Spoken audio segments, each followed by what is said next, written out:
মিশ্রয় অর্থনৈতিক অঞ্চল অর্থাৎ স্পেশাল ইকোনমিক জোনের উন্নয়ন পরিকল্পনায় একটি আধুনিক সমুদ্র বন্দর স্থাপনের লক্ষ্য নির্ধারণ করা হয়েছে।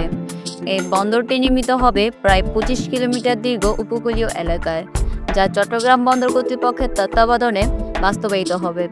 পরিকল্পনা অনুযায়ী এটি একটি আধুনিক কন্টেইনার ও মালবাহী জাহাজ চলাচলের বন্দর হবে, যেখানে প্রায় ৪০,০০০ টন ধারণ ক্ষমতার জাহাজ নোঙর করতে পারবে। বন্দরের পাশাপাশি রেলপথ, মহাসড়ক ও মেরিন ড্রাইভ নির্মাণের মাধ্যমে একে একটি পূর্ণাঙ্গ বহুমুখী যোগাযোগ ব্যবস্থার সঙ্গে যুক্ত করা হবে।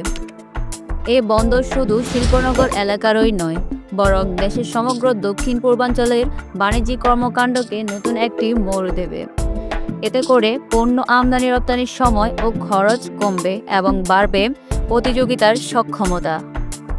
দেশে তৈরি পোশাক, ওষুধ, ইলেকট্রনিক্স, কৃষিপণ্য সহ বিভিন্ন রপ্তানিযোগ্য পণ্য দ্রুত ও সহজে আন্তর্জাতিক বাজারে পৌঁছাতে পারবে। বন্দরের সঙ্গে শিল্প কারখানাগুলোর সরাসরি সংযোগ থাকায় কাঁচামাল আনা এবং প্রস্তুত পণ্য রপ্তানিতে সময় ও খরচ উল্লেখযোগ্যভাবে কমে যাবে।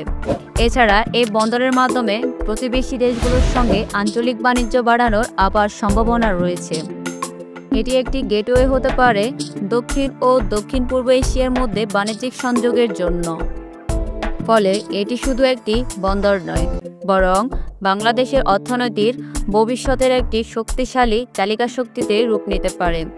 নির্মাণ শেষে এটি হবে দেশের তৃতীয় বৃহত্তম সমুদ্র বন্দর, যা শিল্পায়ন, কর্মসংস্থান ও অর্থনৈতিক প্রবৃদ্ধিকে আরও গতিশীল করবে।